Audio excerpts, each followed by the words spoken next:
Agora eu queria que você abrisse a sua Bíblia comigo em Mateus capítulo 4. Evangelho segundo Mateus, capítulo 4. Eu vou usar a nova versão internacional, a NVI. E nós vamos ler a partir do primeiro verso. Mateus 4, a partir do primeiro verso, diz assim: Então Jesus foi levado pelo Espírito ao deserto para ser tentado pelo diabo. Depois de jejuar 40 dias e 40 noites, teve fome. O tentador aproximou-se dele e disse: Se és o Filho de Deus, manda que estas pedras se transformem em pães. Jesus respondeu: Está escrito, nem só de pão viverá o homem, mas de toda palavra que procede da boca de Deus. Então o diabo levou a cidade santa, colocou-o na parte mais alta do templo e lhe disse: Se és o Filho de Deus, joga-te daqui para baixo, pois está escrito, ele dará ordens a seus anjos a seu respeito, e com as mãos eles o segurarão, para que você não tropece em alguma pedra. Jesus lhe respondeu: Também está escrito, não ponha à prova o Senhor, o seu Deus. Depois o diabo levou-o a um monte muito alto e mostrou-lhe todos os reinos do mundo e o seu esplendor, e disse: Tudo isto te darei, se te prostrares e me adorares. Jesus lhe disse: Retire-se, Satanás, pois está escrito, adore o Senhor, o seu Deus, e só a Ele preste culto. Então o diabo deixou e anjos vieram e o serviram. Senhor, essa é a sua palavra bendita. E nós abrimos o nosso coração e a nossa mente para que o Teu Espírito Santo trabalhe em nós através das Escrituras Sagradas. Que o Senhor ministre a cada um de nós aqui na sua individualidade o que cada um de nós precisa compreender. Que toda barreira, todo sofisma, toda resistência seja submetida agora ao senhorio de Jesus Cristo. Que o Senhor nos ensine o que o Senhor tem para nos ensinar e nos convença de tudo o que precisamos ser convencidas. Em nome de Jesus. Amém. Interessante, gente, que o texto começa dizendo que Jesus foi levado pelo Espírito, com E maiúsculo, Espírito Santo, pelo Espírito ao deserto para ser tentado pelo diabo. É tão interessante que a gente quer a parte de seguir Jesus, a parte da glória, mas a gente esquece que tem a parte da cruz. Quando Jesus disse: Quem quiser vir após mim, negue-se a si mesmo, tome a sua cruz e siga-me. E a cruz da gente não é o nosso problema, a cruz da gente não é a luta que a gente está atravessando, a cruz da gente não é uma pessoa difícil, a cruz da gente é quando a vontade de Deus vertical atravessa a nossa vontade horizontal. Negar a nós mesmos, buscar em primeiro lugar o reino de Deus, a sua justiça, buscar a vontade de Deus para nós. Que aí consiste a nossa alegria, aí consiste o nosso senso de pertencimento, a nossa realização, o cumprimento do nosso propósito e vocação, o motivo para o qual existimos. Quando o homem não se reconcilia com Deus, é uma vida desperdiçada, gente. É uma vida perdida. Porque todos nós vamos para a mesma caixa no final do jogo. A rainha, o cavalo, o peão e o bispo. Todas as peças vão para a mesma caixa depois que o jogo acaba. O final para todos nós é o mesmo. A nossa carne vai perecer. Mas para aqueles que creem, a vida eterna. E não só a vida eterna no Espírito, mas é bom a gente lembrar que nós também seremos ressuscitados. Os mortos em Cristo ressuscitarão primeiro. É o que diz o apóstolo Paulo na carta aos Tessalonicenses. Nossa carne será ressuscitada como a carne de Jesus foi ressuscitada. Então tem um propósito também, quando o Espírito Santo gentilmente nos conduz ao deserto. E ali, era a antecipação de algo poderoso que estava para inaugurar, o ministério de Jesus. Ele sai do Jordão e vai para o deserto. Ele sai do batismo, da confissão pública. Gente, vamos entender, Jesus não precisava de ser batizado. O batismo era a simbologia de morrer para o velho homem e nascer para Deus, de ser purificado dos seus pecados. Era isso que significava aquele banho ritual, aquele ato simbólico de purificação de pecados. Jesus tinha pecado, gente. Ele não precisava de ser batizado. Mas ele queria cumprir em tudo a vontade de Deus, evidenciar em tudo a vontade de Deus na sua própria vida. Por isso, quando ele vem, João Batista fala assim: é eu que preciso ser batizado por ti, você que vem a mim. E ele fala: convém que cumpramos a vontade do Pai. Quando ele se submete a isso, Deus se alegra nele. O céu é fendido, o Espírito Santo vem em forma de uma pomba, e se escuta uma voz do céu dizendo: esse é o meu filho amado, em quem eu tenho prazer. Então, brilhar a luz de Cristo sempre vai envolver obediência, mesmo quando a gente não está entendendo nada. E aí, depois desse momento grandioso, ele é conduzido ao deserto pelo Espírito Santo para ser tentado pelo diabo. E ele jejua 40 dias e 40 noites. Quando a gente vai a Israel, e eu vou a Israel há alguns anos, os guias explicam para a gente que esse 40 anos nas Escrituras não significa literalmente 40 anos, não, 40 dias. Que esse número 40 significa muitos dias, mas não necessariamente exatamente 40. É a explicação que os guias dão para a gente. Não sei se de fato é isso. Mas enfim, 40 dias é bastante tempo, né, gente? Dá para ter fome, né? Dá para ter fome. E depois de jejuar 40 dias e 40 noites, teve fome. Tudo normal, ele está na nossa roupa. Tudo que você sente, Jesus sentiu. A diferença é que ele não sucumbiu à tentação da carne dele. Ele foi obediente até a morte. O tentador aproximou-se dele. O diabo sempre vai se aproximar para roubar a luz de você. Ele sempre vai tentar ofuscar a luz que pode brilhar através da sua vida. E ele sabia com quem ele estava falando. Ele sabia que Jesus era filho de Deus. Só que ele vem no momento de vulnerabilidade. É na sua vulnerabilidade que ele vai te atacar.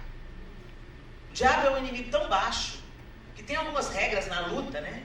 Que você não pode bater em alguns lugares no seu adversário, porque é considerado baixo, golpe baixo. Você já ouviu essa expressão? O diabo não. O diabo ele vai justamente no lugar onde ele não pode bater, e é ali que ele vai bater. No lugar da sua vulnerabilidade, no lugar onde você é mais frágil, é ali que ele vai golpear, a fim de te paralisar, a fim de te matar. Então ele vem no momento de vulnerabilidade humana de Jesus. Jesus estava com fome, certo ou errado? É uma vulnerabilidade? Você já teve fome, gente? Vocês pensam que vocês tiveram fome, não tiveram não. Quando você está com fome, a barriga está roncando, você vai lá e come. O máximo que você passa fome é umas 24 horas que você fez o jejum. Você fica bomba, toma dor de cabeça. Você imagina depois de 40 dias. Os seres humanos matam e morrem para ter comida quando estão em estado de extrema fome. Eles matam, eles perdem a razão, a orientação. Eles perdem todas as barreiras morais para comer. Você lembra aquele acidente que virou filme, que o pessoal tem que comer a carne dos seus próprios amigos? Pois é. Todas as barreiras morais perdem o sentido quando você realmente passa fome.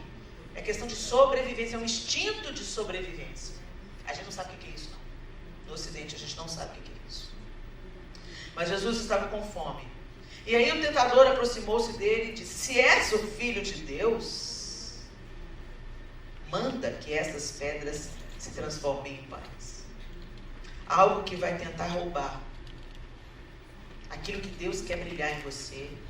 É uma deformidade na sua identidade. O diabo vai falar com Jesus e ele vai questionar a identidade de Jesus. Se és filho, se você é filho mesmo, me prova.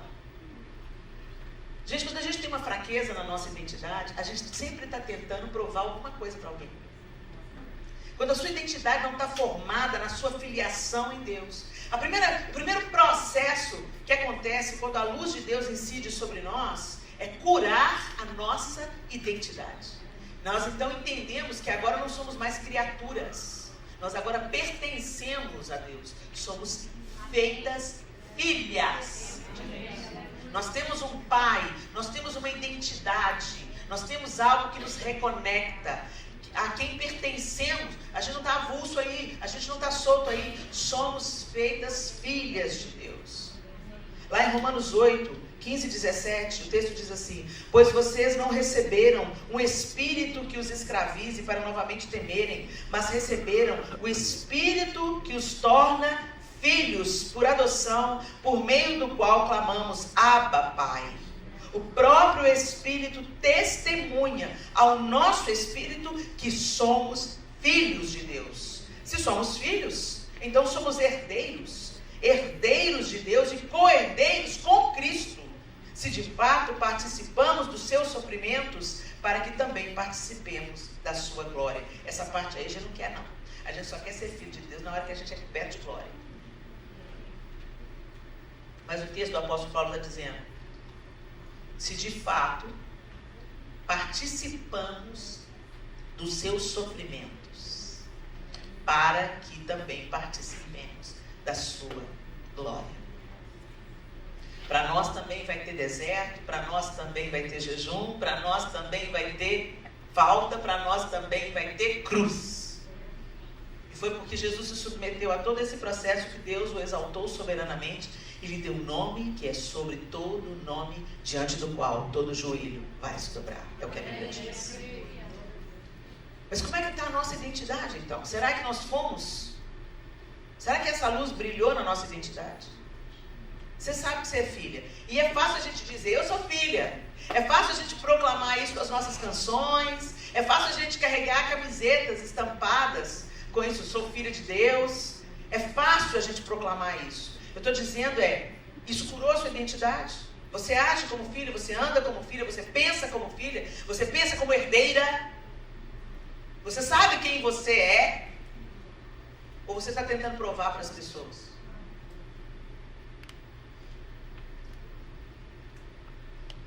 Quando nós temos uma identidade curada em Deus, não interessa o que os outros falam a seu respeito. O que mais interessa é o que Deus pensa a seu respeito.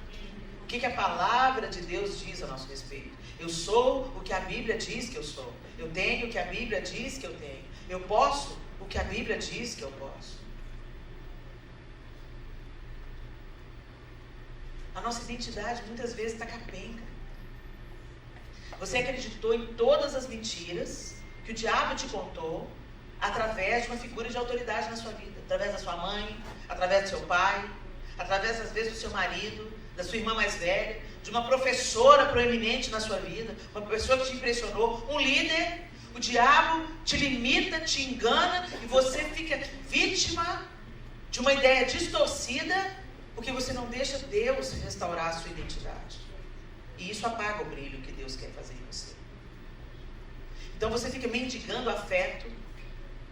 Você fica procurando se afirmar através daquilo que você faz. Deixa eu te dizer, o que você faz pode passar. Você pode sofrer um acidente que te impossibilite de fazer o que você faz. Eu estou tendo problema com a minha voz nas 2 últimas semanas. Uma tosse me acometeu e para eu cantar, eu não estou conseguindo cantar plenamente. Fiquei rouca, perdi a voz durante 3 dias. Isso nunca acontece comigo. Eu não sou só a minha voz. Eu não sou só o meu ministério. Eu não sou só aquilo que eu faço para Deus. O que eu faço para Deus pode mudar. O que eu faço na minha profissão pode mudar. O meu estado civil pode mudar. Eu sou casada, muito bem casada e feliz no casamento, mas eu posso me tornar viúva. Deus não permite. Mas o que eu estou querendo dizer é que tudo na nossa vida pode mudar. De repente, de um dia para o outro. Então se você baseia a sua identidade naquilo que você faz, no seu estado civil, no dinheiro que você ganha, na casa que você mora, deixa eu te falar, você está construindo sua casa sobre areia, minha linda. Qualquer tempestade derruba a sua casa, acaba com a sua vida. Deus quer que a gente firme a nossa identidade nele, em quem nós somos, quem ele diz que nós somos. E nós somos filhas, isso não muda, esse status não muda. Ainda que eu morra, eu sou filha de Deus. Eu serei ressuscitada porque eu sou filha de Deus. Eu vou morar eternamente com o Senhor serei governada por Ele porque eu sou filha. É tudo sobre isso. Mas às vezes você está andando aí, capenga, arrastando a angústia, a culpa, a mágoa, a falta de perdão, porque sua mãe te disse que você não ia dar nada na vida, seu pai disse que profetizou que você ia ser uma prostituta, tanta besteira aconteceu, tanta gente foi usada para falar que você não é, e você acreditou. Imagina se Jesus entra na pira do diabo. Se és filho de Deus, faz um pãozinho aí, quero ver, me prova. Jesus não sabia tanto quem ele era. Tem que te provar nada, querido. Tem que te provar nada. Eu sou. Eu sou. Quando Deus fala aqui no Moisés, quem é o Senhor? Deus fala com Moisés, eu sou. Ele falou, eu tenho, eu criei. Eu sou. É essa identidade que Ele quer plantar em nós. Tantas mulheres não brilham a luz que quebra a escuridão, porque são cativas na sua identidade passada. Eu não venho de uma grande família, Helena. Meu pai não foi pastor. Eu não sou inteligente o suficiente. Quem disse? Quem disse? Oh, gente, até poucos anos na minha vida, eu me sentia completamente incapaz intelectualmente. Completamente incapaz. E por quê? Porque eu tenho dificuldade com matemática. Casei com um professor de matemática. Olha como é que Deus é bem-humorado. Eu gostava muito da matemática até a 4ª série. Quando chegou na 5ª série, eu entrei para a 5ª série, tem aquela mudança, né? E aí, em casa, minha mãe trabalhava o dia todo, tinha que trabalhar para a gente comer, né, para ajudar o meu pai. Minha mãe nunca trabalhou fora para fazer carreira, ela trabalhou fora porque realmente precisava do dinheiro dela para sustentar a nossa casa junto com o meu pai. Então, as empregadas domésticas é que não exigiam nada de mim, né? Você já fez uma tarefa? Então, fui para a escola e não fiz a tarefa. Aí a professora me deu uma notificação de que eu não fiz exercício. E quem ganhava notificação naquela época tinha que ficar na escola depois da escola para limpar a escola. Escola municipal, né, gente? Não tinha funcionário suficiente. O castigo era limpar a escola, né? Não me arrancou um pedaço não, muito pelo contrário. Só que quando eu saí para ir embora para casa, eu fiz a tarefa que a pessoa que estava administrando os meninos que levaram aviso, né? Depois da aula, quando eu terminei a tarefa, eu saí da escola, o ônibus especial que me levava para casa, eu já tinha ido embora. Eu não conhecia o caminho, tinha 11 anos de idade, eu fui fazendo todo o caminho, o percurso do ônibus. Então, demorei muito mais chegar em casa, no sol de meio-dia. E eu não estava acostumada a andar longas distâncias. Gente, eu andei muito para chegar em casa. Demorei mais de 1 hora para chegar na minha casa, faminta, suando. Peguei birra da professora. Aí essa professora estava grávida e saiu de férias. Entrou outra no lugar dela. Quando a outra entrou na sala, eu achei ela maravilhosa. Alta, linda, com guarda-copo branquinho. Ela era elegante, andava de salto. Só andava de vestido. Depois, com os anos, ela passou a usar calça. Mas ela andava só de vestido, com aquele guarda-copo acompanhando o vestido, na altura do vestido. Uma lindeza. E eu ficava, nossa, tipo assim, aquelas coisas, modelo de menina, né? Eu quero ser assim. Quando eu crescer, eu quero ser assim, né? E tal.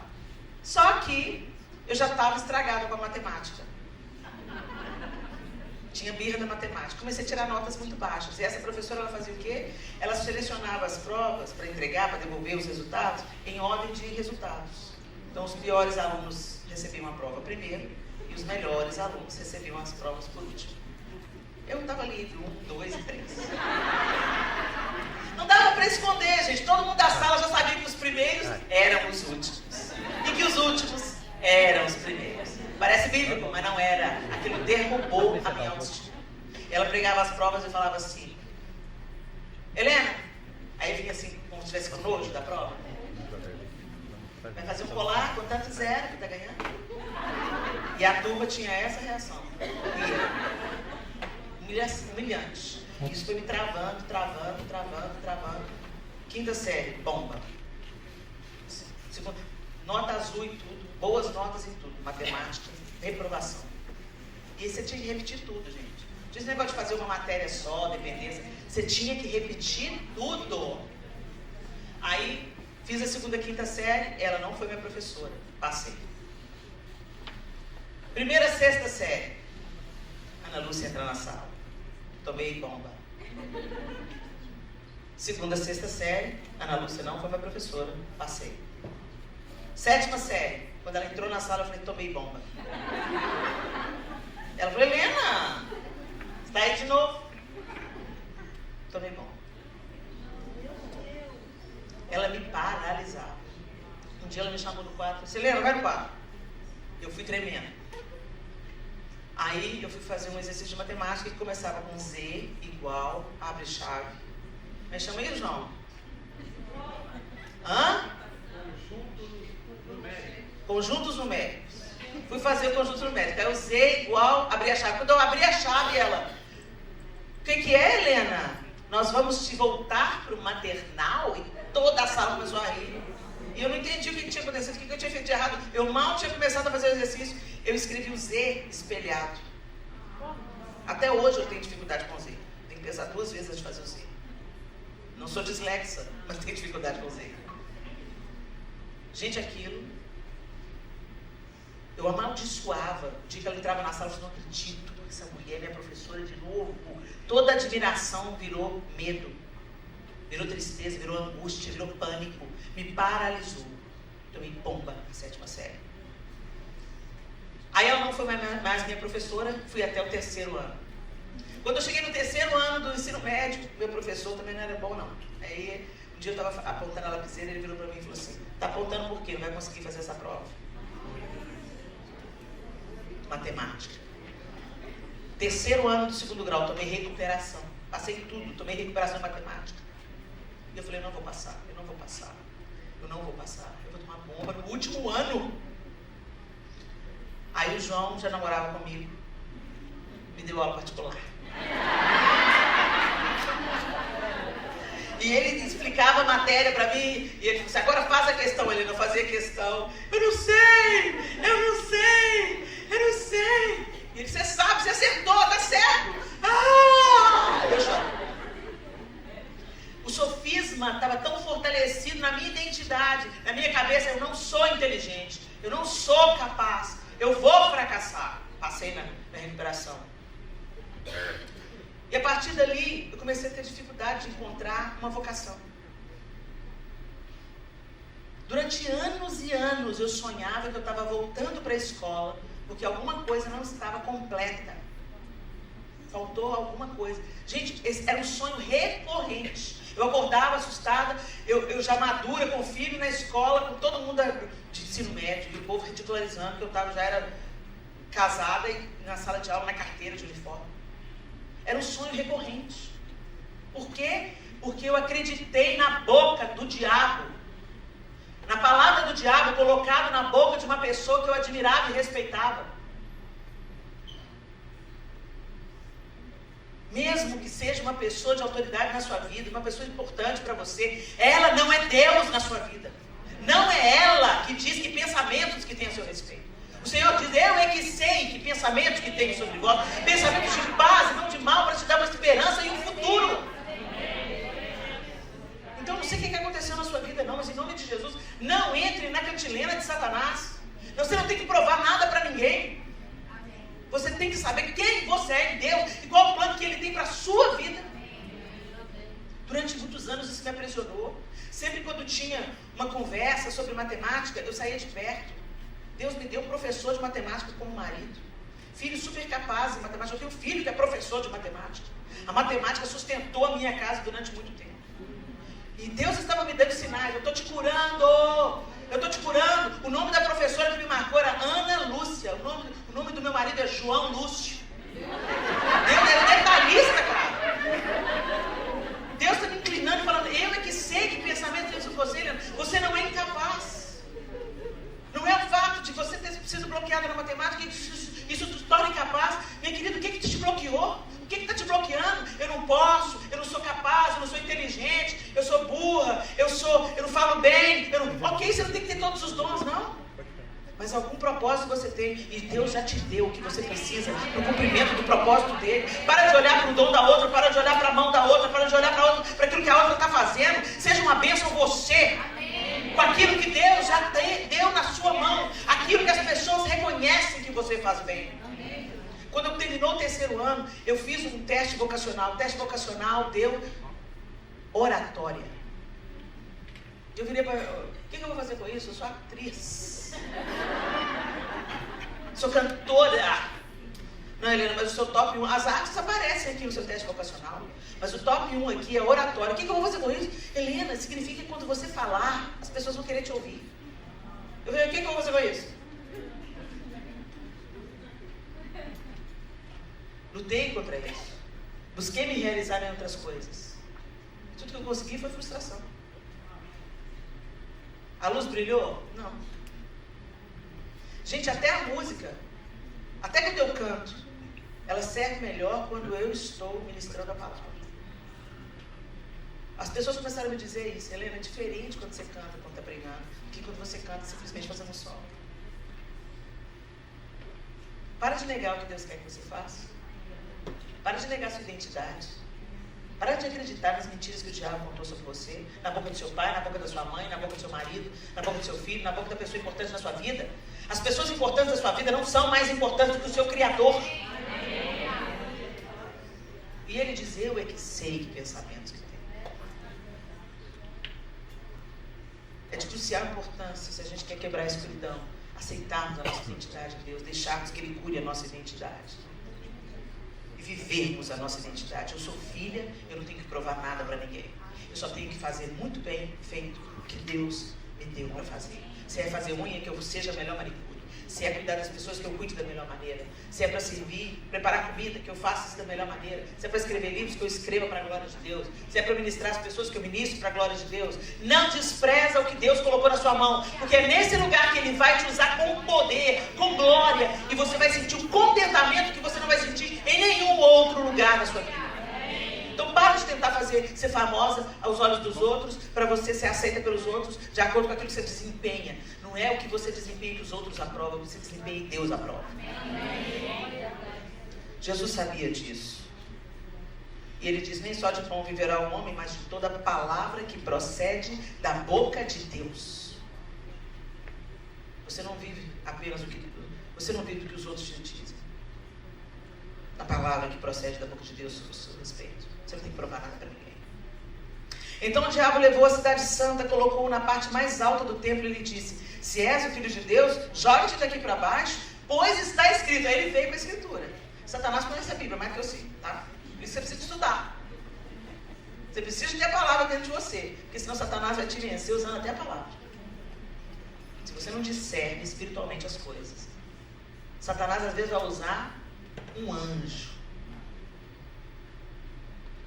Ele dará ordens a seus anjos a seu respeito, e com as mãos eles o segurarão, para que você não tropece em alguma pedra. Não foi isso que Deus falou? Que ia te proteger, que ia te cuidar, que ia dar ordens aos anjos a seu respeito? Então, faz alguma coisa aí. Jesus falou, né? Mas também está escrito, não tentarás o Senhor teu Deus. Ele prova, ele continua insistindo na identidade, né? Ele continua na segunda vez, ele fala, se és filho de Deus, salta daqui. E na verdade, gente, nós não temos que, a mesma coisa, continuar provando nada para o diabo, mas precisamos permanecer confiando em Deus. Jesus não pulou por falta de confiança, mas porque Deus não mandou ele pular. Se fosse Deus que falando, pode pular, filho, ele pulava. Mas Deus mandou ele pular? Foi o diabo que estava mandando ele pular. Ele obedece o diabo? Não. Mas também está escrito, não tentarás o Senhor teu Deus. Eu temo a Deus, eu confio em Deus. E ele mandou eu pular, não mandei, não tenho que te provar nada. Vocês, porém, receberam dele a unção, e ela permanece em vocês, de modo que não precisam que alguém lhes ensine a verdade. Pois o que a unção lhes ensina é verdade e não mentira. E é tudo que precisam saber. Portanto, como lhes ensinou a unção, permaneçam nele. Agora, filhinhos, permaneçam nele para que, quando ele voltar, estejamos confiantes e não nos afastemos dele envergonhados. Porque sabemos que ele é justo, também sabemos que todo que pratica justiça é nascido de Deus. 1 João 2, 27, 29. Permaneça em confiança. Confie em Deus. Você precisa de estar com a sua identidade firmada em Deus para que a luz dele brilhe através de você. E você precisa confiar em Deus. É outra coisa que a gente fala muito, mas não confia em nada, gente. Você entrega suas orações para Deus, daqui a pouco você está pegando de volta. Você entrega os seus nós para Deus, depois fala assim, eu posso dar uma ajudinha?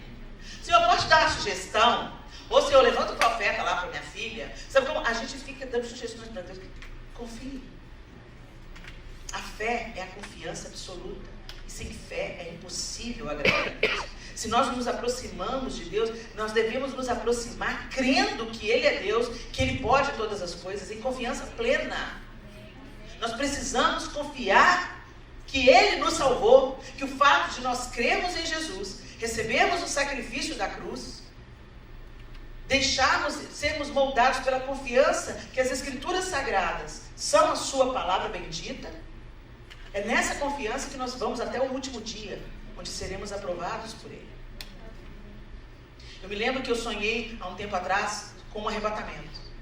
E eu sonhei que a janela do meu quarto se abriu numa porta e abriu um corredor, um piso, que o meu quarto fica no segundo andar. Então abriu um piso que igualava, que eu podia andar sobre o piso. E aí eu vi o céu, e quando a janela do quarto abriu, eu levantei da minha cama, saí pela janela que se transformou numa porta, entrei pelo corredor, e quando eu olhei, eu ouvi um tanto de barulho, sons de celebração, de empolgação, e eu comecei a perceber que tinha um tanto de gente subindo. Eu comecei a olhar, eu falei assim, meu Deus, é um arrebatamento. Quando eu olho para cima, o céu tem uma luz enorme atrás das nuvens, mas eu não sabia o que era, mas eu soube no meu coração, eu não estava vendo o que era, mas eu soube, é Jesus. Jesus está voltando, Jesus está voltando, e a igreja está subindo, e eu fiquei olhando para ele, mas todo mundo estava subindo e eu não. Eu olhei para mim, todo mundo subindo e gritando, e eu não. E eu comecei a fazer assim, para ver se eu subia, eu dando um impulso para ver se eu subia, e eu não subia. Eu falei, meu Deus, eu não acredito nisso. Por quê? Não vou. E aí, dentro de mim, uma voz falou assim, é pela graça. Aí não é pelo meu mérito, não é pela minha condição, é porque eu creio, é pela graça.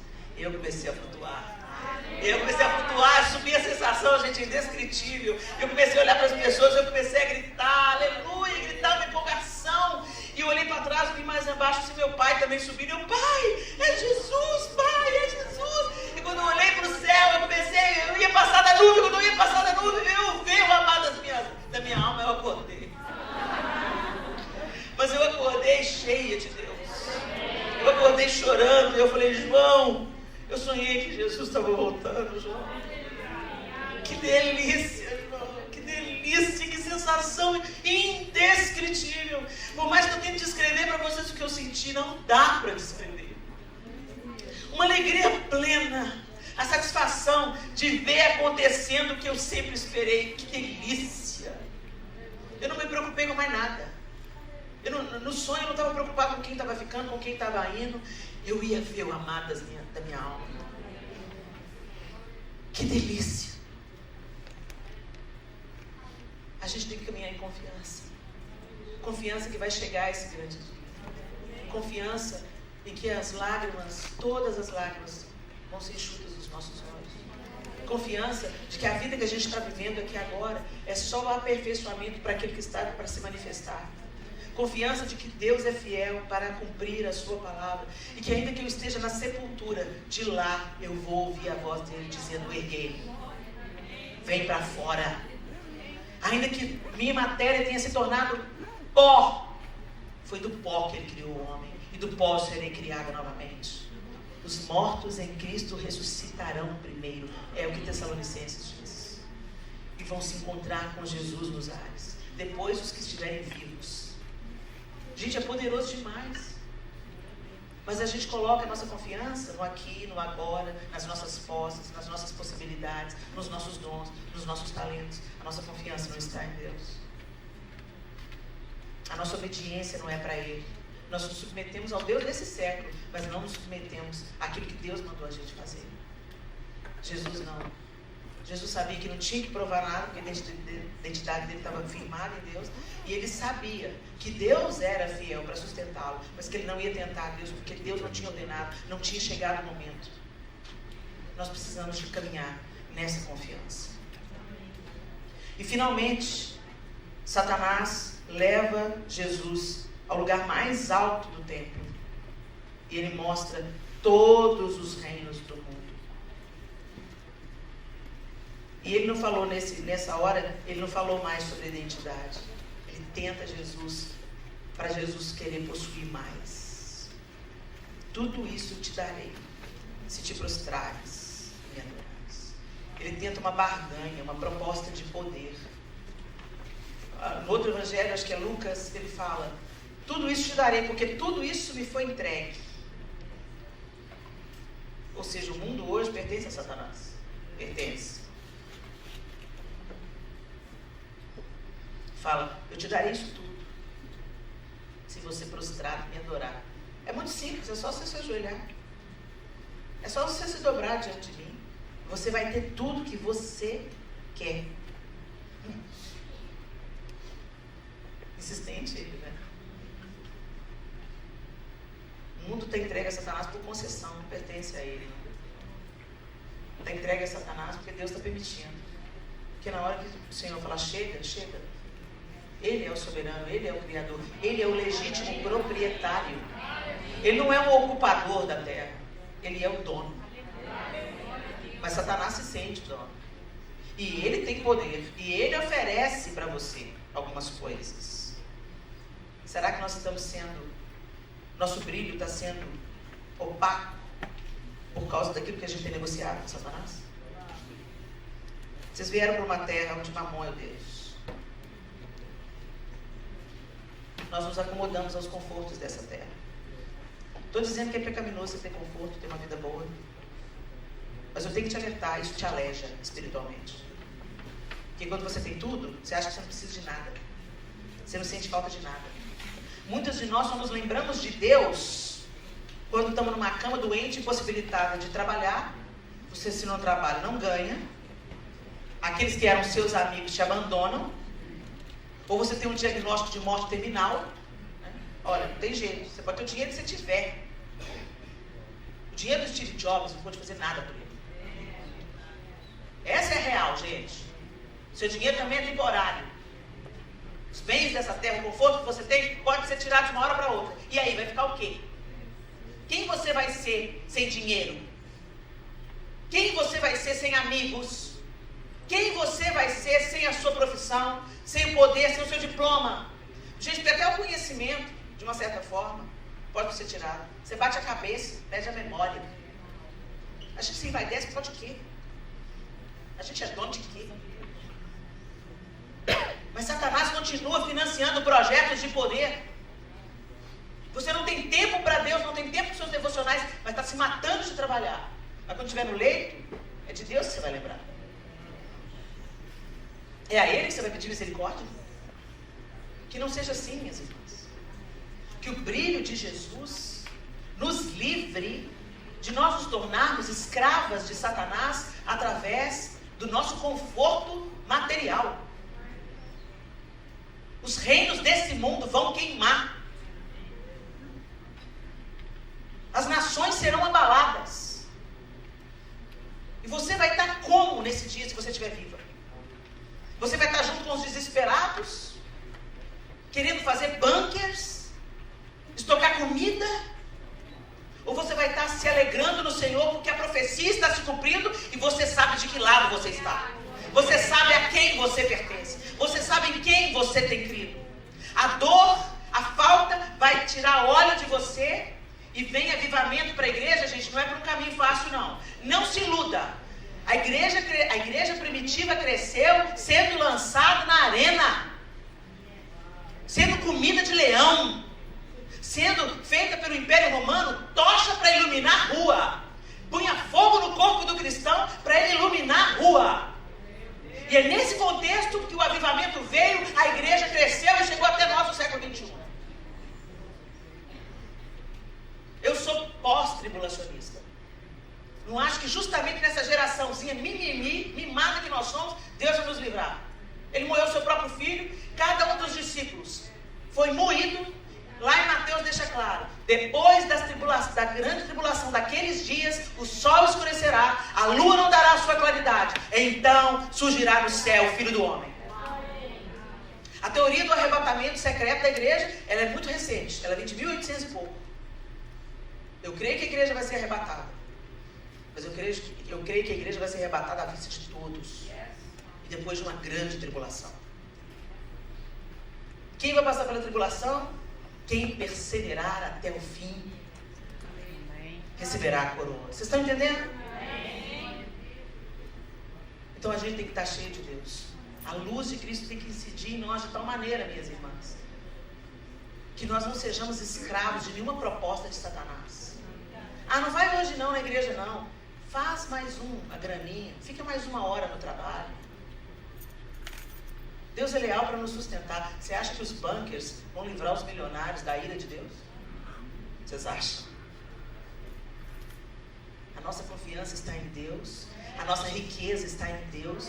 Nosso sustento está em Deus. É Ele quem cuida de nós. E essa luz tem que nos iluminar de tal forma que brilhe em nós e ilumine os outros que vão estar em desespero, que vão estar em demandas, que vão estar em inseguranças, que vão estar em dor. Aí vem um avivamento. Peraí, por que está acontecendo isso tudo? E a Tami está firme. Por que está acontecendo essa luta toda? Gente, a Bárbara perdeu tudo. Mas ela continua com um sorriso no rosto, ela continua anunciando o Evangelho, ela continua com a esperança inabalável. Eu quero isso. Luz para as nações. Conversão em massa. Poder sendo liberado. Nós vamos orar e os enfermos vão ser curados. Nós vamos orar e os mortos serão ressuscitados. Mas isso não vem sem preparação, gente. A gente só se torna forte depois que submete o músculo à dor. Espiritualmente não é diferente. Nós somos forjadas na dor. Mas Deus está conosco. Ele é o nosso treinador. O treinador, ele nunca vai te dar algo que você não aguenta. Ele nunca vai colocar sobre você um peso que você não dá conta de puxar. Ele sempre vai na medida que você aguenta. Na medida que você aguenta, na medida que você aguenta. E quando você olha para o seu treinamento, você olha lá atrás, puxa, você ri junto com o seu treinador. Nossa, no primeiro dia de aula, hein? Levantei 2 quilinhos, quase morri. Estou aqui nos 40, ó. É isso. Essa é a vida espiritual. É isso que Deus quer fazer em nós. É isso que é a luz de Deus que quebra a escuridão. A identidade dele incidindo em nós, curando a nossa identidade, firmando a nossa identidade. Nós não precisamos do aplauso de ninguém, da aprovação de ninguém, para saber que somos filhas de Deus, aceitas, curadas, redimidas, salvas, para incidir a luz do Salvador sobre o mundo. Somos curadas em Deus, caminhamos em confiança plena. As coisas não precisam ser do jeito que eu espero, para eu confiar que Deus me ama, para confiar que Ele me sustenta, para confiar que Ele vai me dar livramento, que Ele vai me dar a carga na medida certa e que Ele vai me sustentar enquanto está me forjando para os últimos dias. E também entender que eu não negocio com Satanás. Eu não sou escrava dos meus bens. Eu não sou escravo do meu trabalho. Eu sou mordoma daquilo que Deus tem me confiado. Eu cuido daquilo que Ele me confiou. Eu sirvo ao próximo com aquilo que Ele me confiou. Mas isso não me prende. Isso não me escraviza. O tesouro que eu tenho é o Senhor. Não a minha conta no banco. Não o meu schedule. Não as minhas possibilidades financeiras. Meu tesouro, inclusive o meu dinheiro, é para servir ao Senhor. Tudo que eu tenho, tudo que eu sou, se dobra a quem Ele é. É assim que a luz de Deus quebra a escuridão. Feche os seus olhos.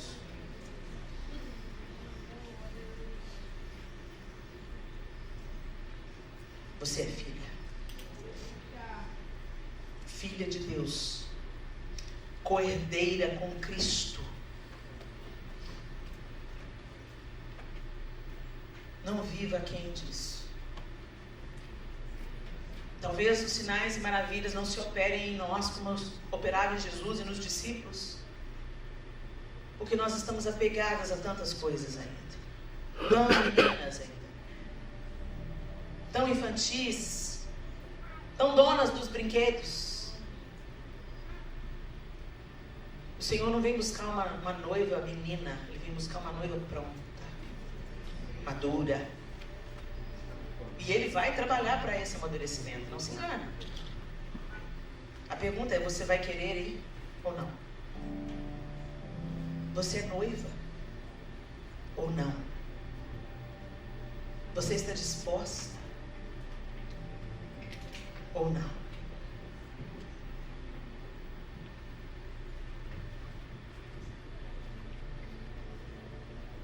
Assim, façam morrer tudo que pertence à natureza terrena de vocês.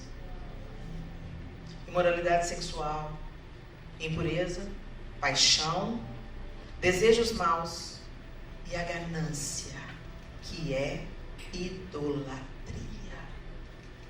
Nós evangélicos nos gabamos tanto. Nós não somos idólatras. Quem te enganou, querido? Quem te enganou? Adoramos as coisas. Adoramos possuir. Nos devotamos a isso. Gastamos horas nisso. Talento, tempo. Investimos para ter.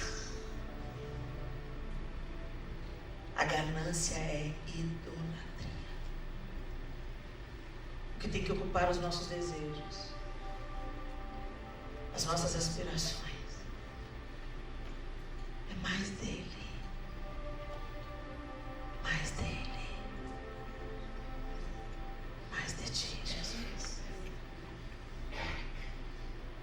A pessoa de Jesus nos preenche.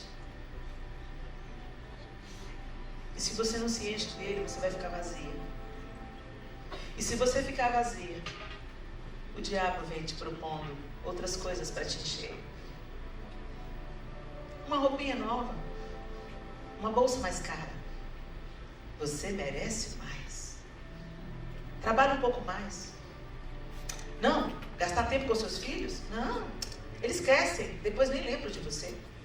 Invista aí em você. Seu casamento? Seu marido não é seu pai, não.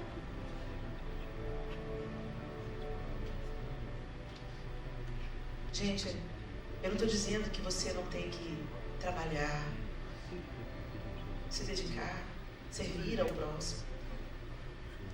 Mas isso é consequência de uma vida aos pés do Senhor. E é mais leve. É a esteira rolante. Quando você caminha com Jesus e Ele ocupa a primazia das suas atenções, dos seus afetos, quando você realmente adora Ele, não apenas com as suas canções de adoração no dia do culto, mas quando a sua vida se volta totalmente para Ele, para quem Ele é, para aquilo que Ele deseja, para a sua palavra, para a sua ordenança, é como se você caminhasse sobre uma esteira rolante.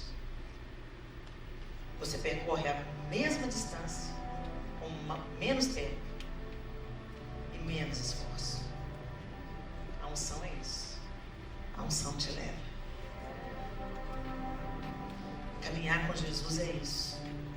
Não é pesado, é leve. Se está pesado, minha linda, é hora de você pensar: o que eu peguei que não era para pegar? O que eu estou fazendo que não era para fazer? Quem eu não perdoei que era para perdoar? Porque o fardo de Jesus é leve.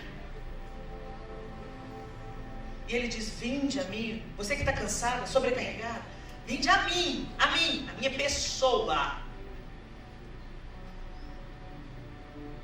Eu vou pegar o seu fardo e toma sobre você o meu, porque o meu é leve, ele não vai te pesar. E Ele não para por aí, Ele fala assim: aprendei de mim, Senta aqui comigo, fica comigo. Aprenda comigo a ser mansa e humilde de coração. Humilde de coração, a gente desiste da ganância. Tantas das coisas que a gente corre atrás é para provar para o outro, mostrar para o outro que você venceu na vida. Orgulho. É para dar para os seus filhos o que você não teve. Inclusive o que você não teve fez de você quem você é. Por isso nós estamos gerando uma geração fraca. Uma geração sem resistência, sem resiliência. O menino corta os pulsos porque perdeu a namorada. E eles são fracos por nossa causa. Os músculos emocionais não foram trabalhados. Você poupa o seu filhinho de todo o sofrimento. Mas foi o sofrimento que fez você ser forte. Foi o sofrimento que fez você se levantar e começar de novo. Foi o sofrimento que te aperfeiçoou. Por que a gente está matando os nossos filhos, aleijando os nossos filhos, poupando os nossos filhos da frustração? Nós temos que orar pelos nossos filhos. Cuidar dos nossos filhos, sim, jamais negligenciá-los. Mas aprender a dizer não, a dar limite.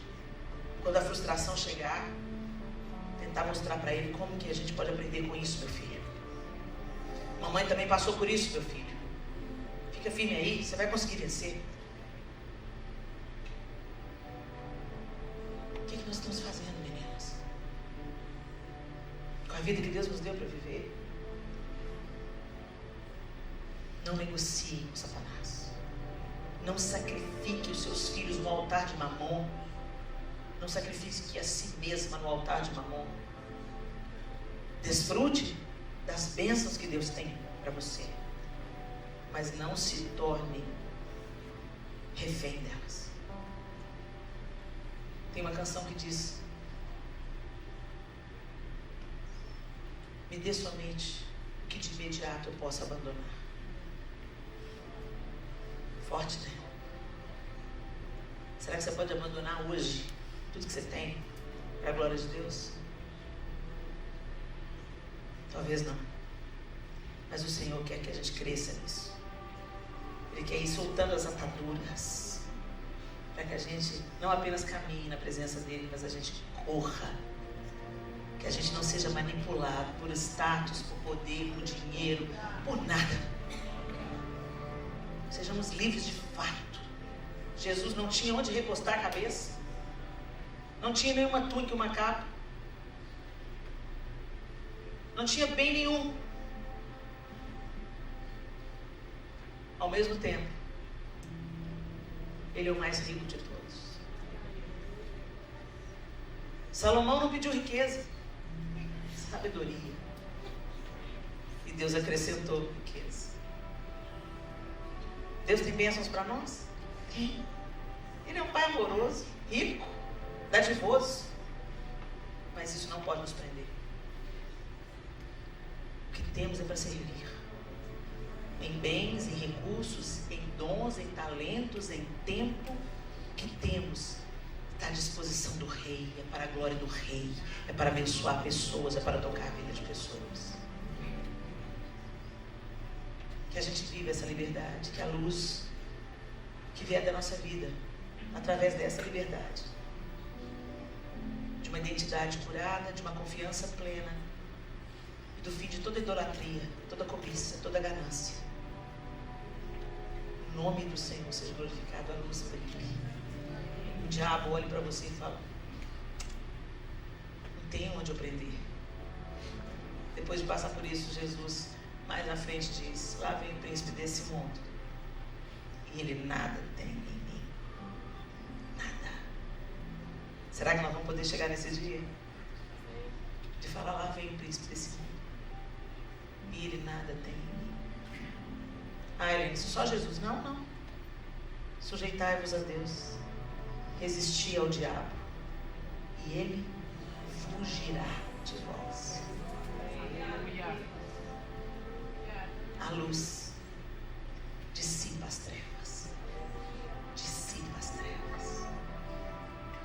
Senhor, nós te louvamos nessa manhã bendita. Nós agradecemos ao Senhor por esse tempo precioso. Jesus nos ensina. Que o Espírito de Deus nos ajude. O Senhor habita em nós, Espírito de Deus, a fim de que Jesus seja forjado em nós, Faça isso. Nós nos abrimos para o teu trabalho. Nós não queremos, Senhor, vivermos amarrados a uma identidade ferida, mas queremos ter a nossa identidade como filhas absolutamente restaurada, alinhada. Que não sejamos movidas pelo desejo de aceitação, mas que nos movamos sabendo que já somos aceitas. Nos ensine a confiar, Senhor, mesmo quando for difícil. Nos traz à memória o seu amor pleno, que já foi provado, revelado e provado.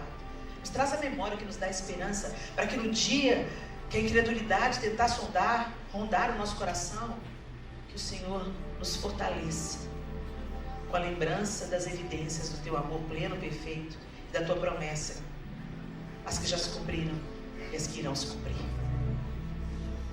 E, Senhor, nós te pedimos, nos tira da mesa de negociações de Satanás. Nós não servimos a Mamon. Nós não servimos a Satanás e seus anjos. Somos servas do Senhor, filhas do Senhor, e queremos viver para a glória do Senhor. No que temos, no que já possuímos e no que ainda nós vamos conquistar, que seja para a glória do seu nome, que nada nos aprisione. Nem as finanças, nem a casa que nós moramos, nem o conforto que desfrutamos, nem o carro que dirigimos, nem o status que desfrutamos, o limite do banco, seja lá o que for, tudo que temos é para te servir, não para nos aprisionar. Nós nos curvamos somente diante do Senhor, e só ao Senhor nós prestamos culto como Jesus. Nos ajuda, Senhor. Nos ajuda, Senhor. Em teu nome nós oramos. Amém.